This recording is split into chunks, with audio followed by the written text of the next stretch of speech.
Welcome to Shashtika சமையல். Today Shashtika சமையல் என்ன பார்க்க போகிறோம்? காரைக்குடி ஸ்பெஷல் நாட்டுக்கோழி தண்ணி குழம்பு எப்படி பண்ணுறது தாங்க பார்க்க போகிறோம்.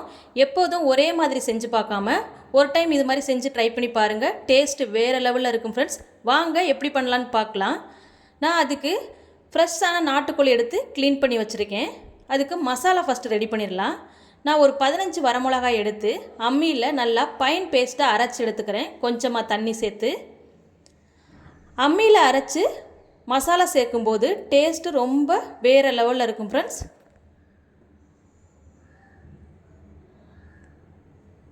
பாருங்கள், மிளகா நல்லா அரைபட்டுருச்சு.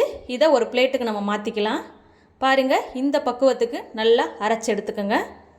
இப்போ இது கூடவே நம்ம தாளிக்கிறதுக்கு நான் ஒரு 20 சின்ன வெங்காயத்தை இடித்து வச்சுருக்கேன். இஞ்சி பூண்டு பேஸ்ட்டு, 3 பழுத்த தக்காளி எடுத்து வச்சுருக்கேன். இது கூடவே தாளிக்கிறதுக்கு கொஞ்சமாக சோம்பு, பட்டை, 2 கிராம்பு, 2 ஏலக்காய், பிரியாணி இலை எடுத்து வச்சுருக்கேன். இப்போ ஒரு கடாயில் நம்ம கொஞ்சமாக ஆயில் விட்டுக்கலாம். ஆயில் சூடானதும் நம்ம எடுத்து வச்சுருக்கிற சோம்பு, பட்டை, கிராம்பு, ஏலக்காய், பிரியாணி இலையை சேர்த்து நல்லா பொரிய விடலாம்.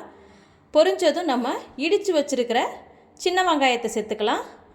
சின்ன வெங்காயத்தை நல்லா இடிச்சிட்டு சேர்க்கும்போது நல்ல வாசமாகவும் இருக்கும், ரொம்ப டேஸ்ட்டாகவும் இருக்கும். இது மாதிரி நல்லா இடித்து சேர்த்துக்கோங்க. வெங்காயம் நல்லா கோல்டன் ப்ரௌன் கலர் வர அளவுக்கு நல்லா வதக்கி விட்டுக்கோங்க. இப்போது வெங்காயம் வதங்கி வந்துருச்சு. இது கூட நம்ம இடித்து வச்சுருக்கிற இஞ்சி பூண்டு பேஸ்ட்டு சேர்த்து நல்லா வதக்கி விட்டுக்கலாம். இஞ்சி பூண்டோட பச்சை வாசனை போய் வர அளவுக்கு நல்லா கிளறி விட்டுக்கலாம். பாருங்கள், இஞ்சி பூண்டோட பச்சை வாசனை போய் வந்துருச்சு. இப்போ இது கூட நம்ம தக்காளி சேர்த்து நல்லா வதக்கி விட்டுக்கலாம். தக்காளி நல்லா வதங்கி வரணும். பாருங்கள் ஃப்ரெண்ட்ஸ், இந்த பக்குவத்துக்கு நல்லா வதக்கி விட்டுக்கோங்க. தக்காளி நல்லா வதங்கி வந்துருச்சு. இப்போ நம்ம இது கூட நம்ம க்ளீன் பண்ணி எடுத்து வச்சுருக்கிற நாட்டுக்கோழியை சேர்த்துக்கலாம். பாருங்கள் ஃப்ரெண்ட்ஸ், நாட்டுக்கோழியை இப்படி சேர்த்துக்கோங்க. சேர்த்துட்டு நல்லா கிளறி விட்டுக்கலாம். நாட்டுக்கோழி நல்லா அந்த வெங்காயம், இஞ்சி பூண்டு பேஸ்ட்டு இது கூடலாம் சேர்ந்து நல்லா வெந்து வரணும். எண்ணெயிலே ஒரு 20 நிமிஷத்துக்கு நல்லா வெந்து வரட்டும். இது கூட நம்ம கொஞ்சமாக மஞ்சள் தூள் சேர்த்து கொஞ்சமாக உப்பு சேர்த்து நல்லா வேக வைக்கலாம். பாருங்கள், இது ஒரு 20 நிமிஷத்துக்கு நல்லா வெந்து வரட்டும். நம்ம மூடி போட்டு மூடி வைக்கலாம். பாருங்கள் ஃப்ரெண்ட்ஸ், 20 நிமிஷம் ஆயிடுச்சு. ஓப்பன் பண்ணி பார்த்துடலாம். பாருங்கள், கறி நல்லா ஓரளவு வெந்து வந்துருச்சு. இதை நல்லா கிளறி விட்டுக்கலாம். பாருங்கள், கறி நல்லா வெந்து வந்திருக்கு தெரியுது. இப்போ இதை நல்லா கிளறி விட்டுக்கலாம். இப்போ இது கூட நம்ம மசாலா பொருட்கள் சேர்த்துக்கலாம். நம்ம அம்மியில் அரைச்சி எடுத்து வச்சுருக்கிற மிளகாயை இது கூட சேர்த்துக்கலாம். மிளகாய் சேர்த்து நல்லா கிளறி விட்டுக்கலாம். மிளகாயோட பச்சை வாசனை போகிற அளவுக்கு நல்லா கிளறி விட்டுக்கலாம். பாருங்கள், பச்சை வாசனை போய் வந்துருச்சு. இது கூடவே கொஞ்சமாக மல்லித்தூள், சீரகத்தூள், 3 டேபிள் ஸ்பூன் குழம்பு மிளகாய் தூள் சேர்த்து நல்லா கிளறி விட்டுக்கலாம். நீங்கள் காரத்துக்கு தகுந்த மாதிரி சேர்த்துக்கோங்க.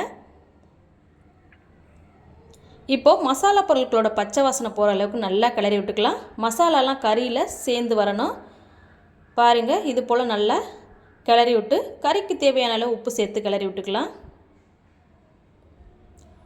பாருங்கள், நல்லா கிளறி விட்டாச்சு. இப்போ இது கூட நம்ம தண்ணி சேர்த்துக்கலாம். பாருங்கள், நல்லா தேவைக்கேற்ப தண்ணி நல்லா சேர்த்துக்கோங்க. சேர்த்து நல்லா கிளறி விட்டுக்கோங்க.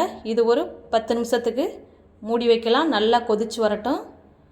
பாருங்கள் ஃப்ரெண்ட்ஸ், நல்லா கொதிச்சு வந்துருச்சு.